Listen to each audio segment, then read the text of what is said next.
Happenings. I'm Helen Moriarty. On this show, Byron Carr demonstrates his unique watercolor method. Born in Kentucky, New Hampshire, as a boy, the artist was inspired by his scenic surroundings. After graduating high school, he attended Vesper George School of Art in Boston, Massachusetts, where he studied art. By 1992, he enjoyed painting in oil as well as watercolor. He started to submit his paintings in art shows and began winning awards. During the 1990s, 4 of his paintings depicting waterfalls was purchased by the state of New Hampshire and hang in the Rockingham Courthouse in Exeter, New Hampshire. The artist also instructs watercolor workshops called Paint Until the Magic Happens. He conducts lessons at his Hopkinton, New Hampshire studio and in plein air. Come with me to watch Byron Carr. We're going to be doing a watercolor demo tonight. This is, I was trying to do something, that's interesting to me. And these two I did up at Laconia Art Association in New Hampshire a few months ago. These were done a little differently. I painted the whole sheet dark blue, and I took the paint off with scraping and scrubbing and blasting it off with a spray bottle.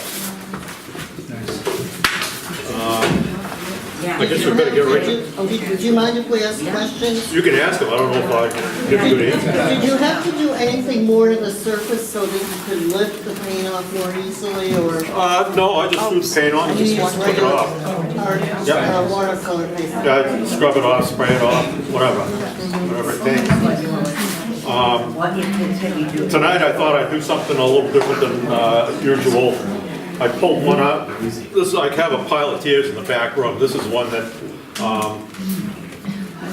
didn't quite make the framing stage. So I figured I'd take this and I'd get one half done so I could show you how I do the water.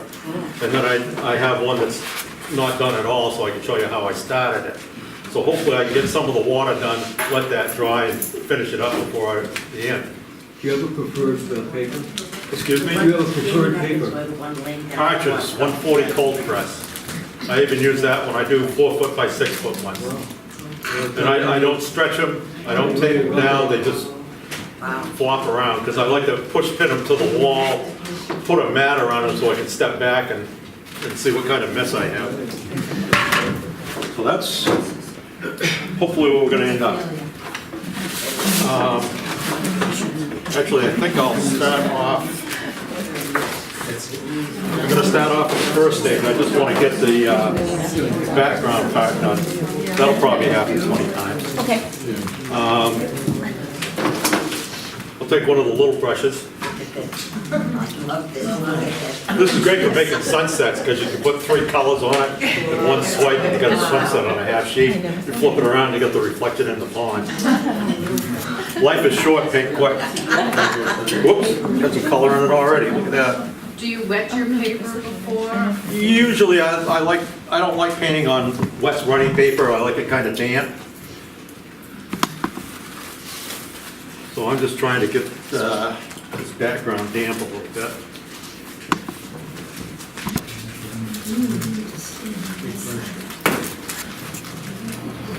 Have you drawn that on with pencil already? Huh? Have you drawn that on with pencil already? Yes. Okay. And the yellow stuff on there, Yeah. that's liquid Frisket. Okay. Oh. Okay. I use that on the water because, well, you'll see when I paint, it makes a big mess.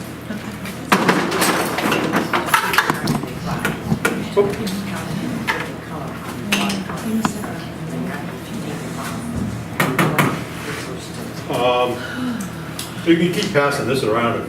This has photos of stuff I've done, so you can keep passing it around if you want. Okay, great. There's a book going around also.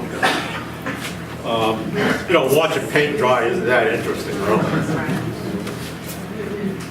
I'm just trying to get the warm background in here quickly so that can dry. A little more.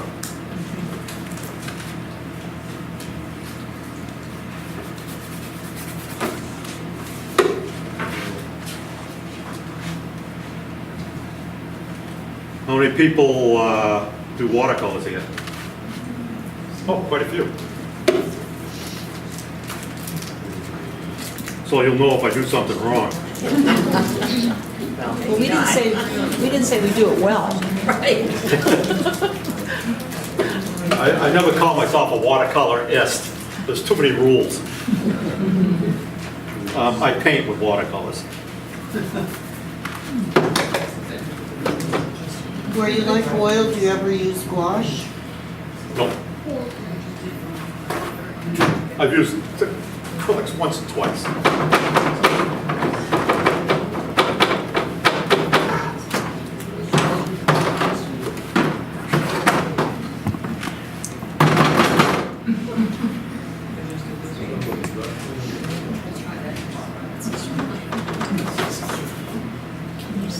I always squirt out lots of fresh paint, but you can't do this without fresh paint.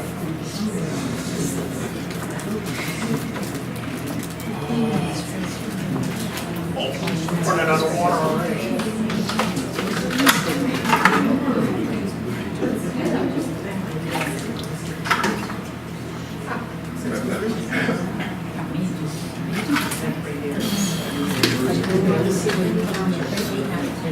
Handy little tool.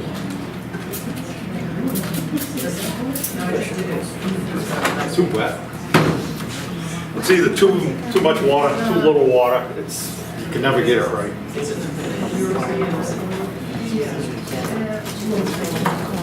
Did you say you had a special brand of paint that you prefer to use? I use a lot of Da Vinci colors, and then there's a couple I like in Winsor Newton, and there's one Daniel Smith color. How many do you use? Like, do you limit your palette, or do you use quite a bit? that messing? Look what your baby do. Well, see, and that's, they call those happy accidents. Yeah. Okay. What was the one called? What brand was that? What color? What's that? What was the one color? The Daniel Smith? What was the color? What's the color? What color do you like in Daniel Smith's? Oh! That's my family secret color, quinacridone coral.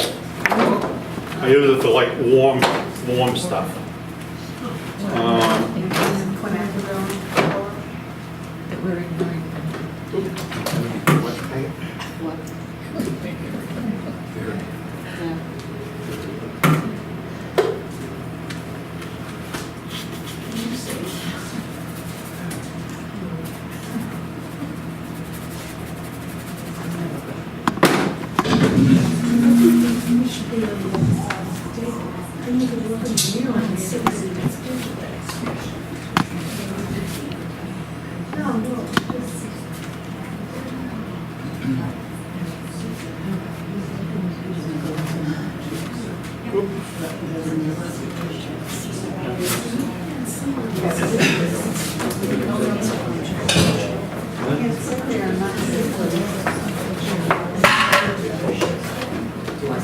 I'll probably trip before I'm done. So what do I do with my other paint? Okay. Doing the water, I try to keep in mind that when the water's up, it's light. When it goes down in behind, it's dark, and it splashes up, it's light again. It's, pretty much that. I kind of stylize the water. I make it a lot bluer than it usually is. So, because I had one person say, "Oh, the water's too blue."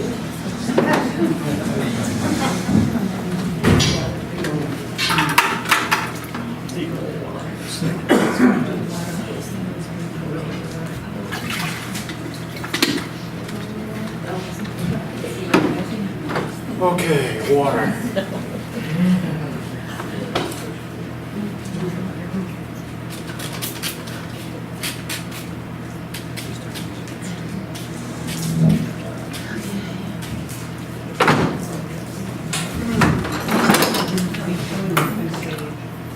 Did I get you? Here we go.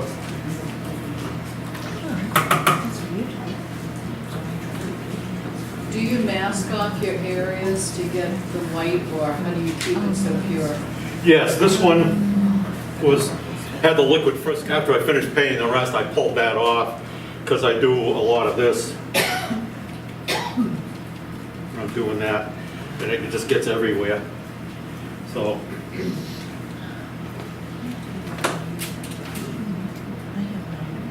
Is that a fan brush? that's a fan brush, yeah. It's good for splattering. I watched a guy this morning on TV, and he took it this way and fanned it down, and Yeah. splattered. It's more fun to go whacking it like this. Now, this was very even. He made a starry night out of it. And That's not picky.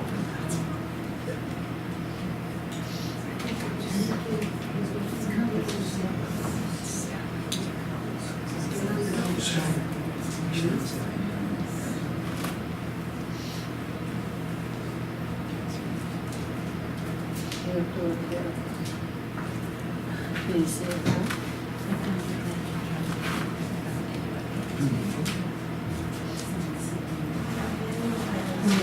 So, did you really mix that blue, or it's pretty much out of the tube?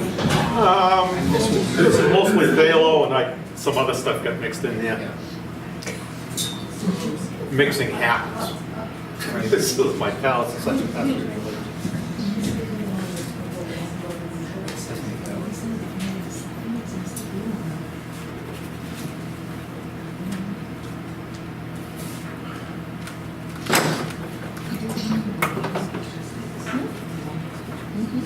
When I turned 40, I said to myself, gee, I thought I was going to be an artist at one time. did we have to change it? And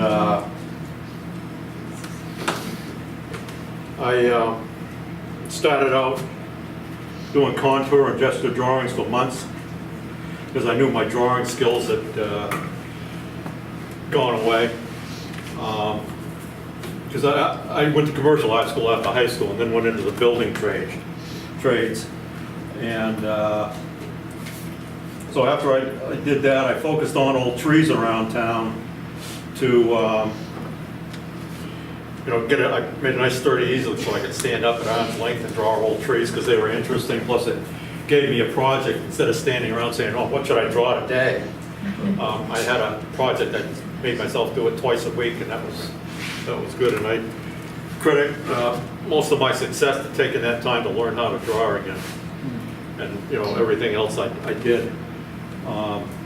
When I started painting, I started with watercolors because I'd used acrylics mainly in art school, but I tend to wander off, and I ruin a lot of brushes that way. Watercolors, I wander off, I can come back, get them wet, and they get better again.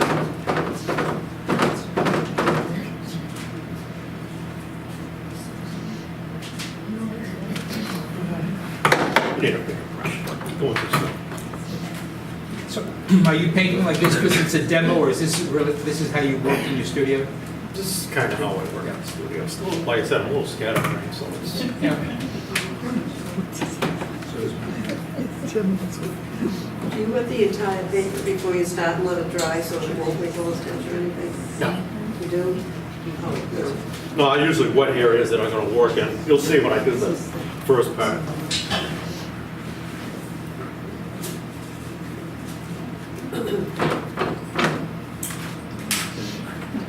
I'm just taking and running the blue from the water up into the rocks. Gives them some shape. Pull some other rocks out here and there.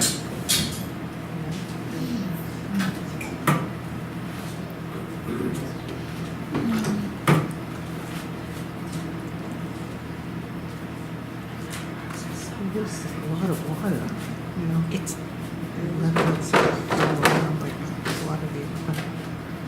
If you're doing plein air with the watercolors, are you also working flat then as well? I don't use watercolors outside. Okay, Because yeah, because that would be too much boring. stuff. And I Yeah, don't like working small. okay, So I do oils on location. I see.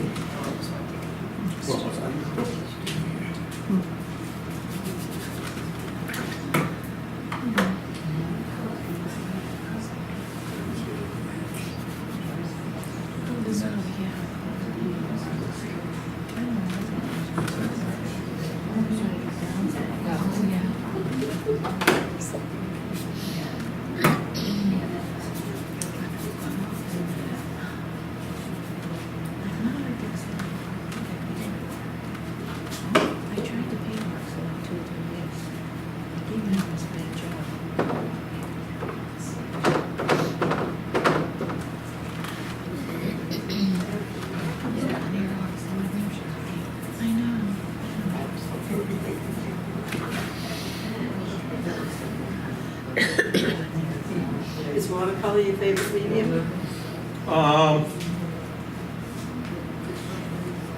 Painting is. Painting, drawing, it's all, composition first, and, apply the paint, try to make something interesting.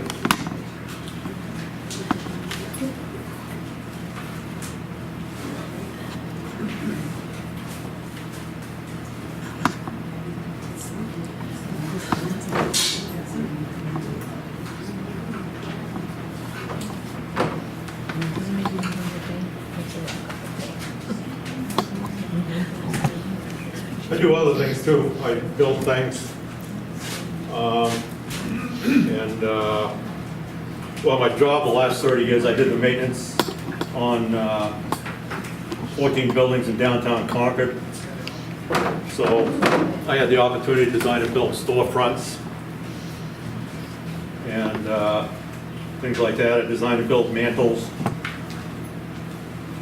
I did before I got back into the fine art, I did a children's book.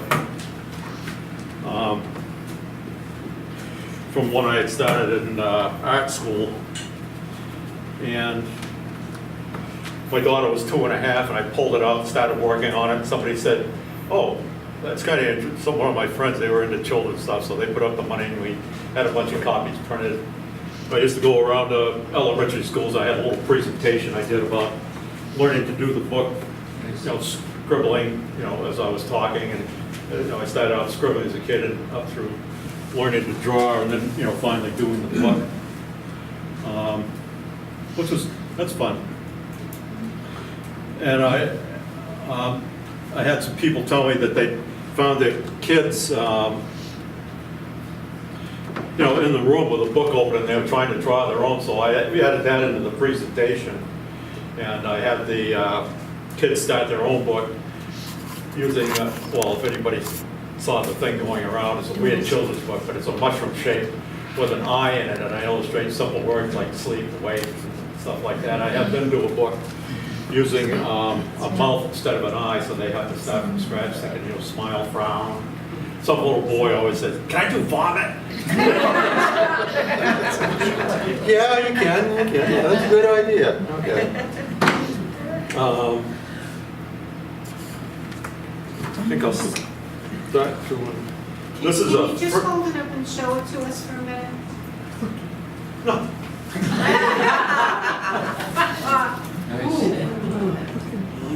I said you can come right up here and sit if you want to see what's happening.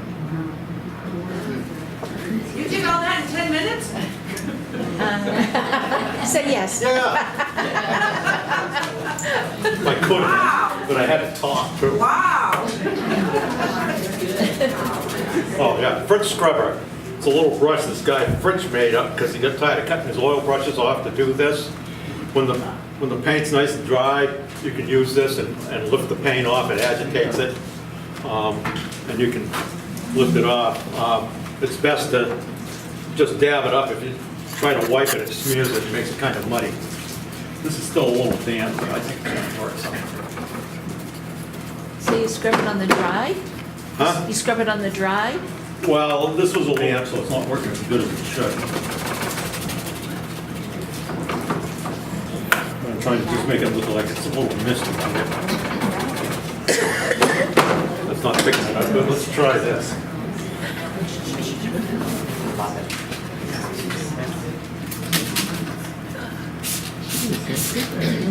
Just watch that over right over there.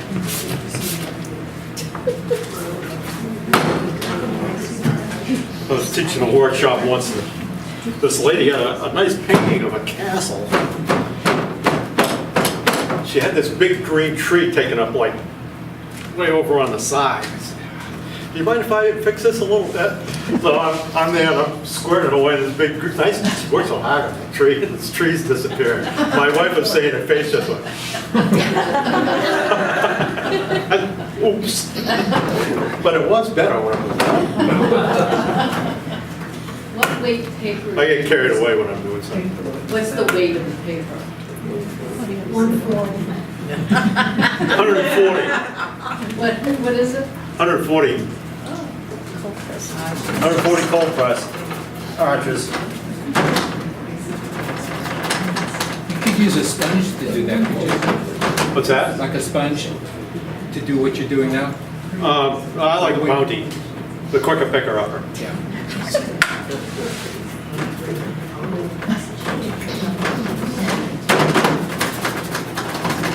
Is that scrubber thing something you made or you bought that? This one I bought. I made this one for the bigger paintings. Okay, I just cut off one of those hardware store brushes and it's stiff enough to agitate the paint. okay. I think I'm gonna have to flip that. Yeah, scrub it up. Hopefully that'll dry enough to work on it. Okay. Now, I'll show you how this is, I'll hold it up here for a second. This is how it starts out. You can see the yellow stuff is the liquid frisket. And I apply it with this, a little flexible palette knife. I use Winsor Newton art masking fluid. I just like it. It seems to work good. And you put yellow over it, is it what you said? Yeah, this stuff is yellow, so I can see where it is. I don't like the clear stuff. You know, I can dip it in here and, you know, get a little puddle going. Sometimes on a big thing, I'll pour a thing, and I won't scrape it on like that. I'll just kind of let it flow so there's enough on there that's thick enough. When you pull it off, it comes off better. And it's flexible, so I can get some on there and I can flick it and make the little spots. And you can tip it up on its edge and make a little water.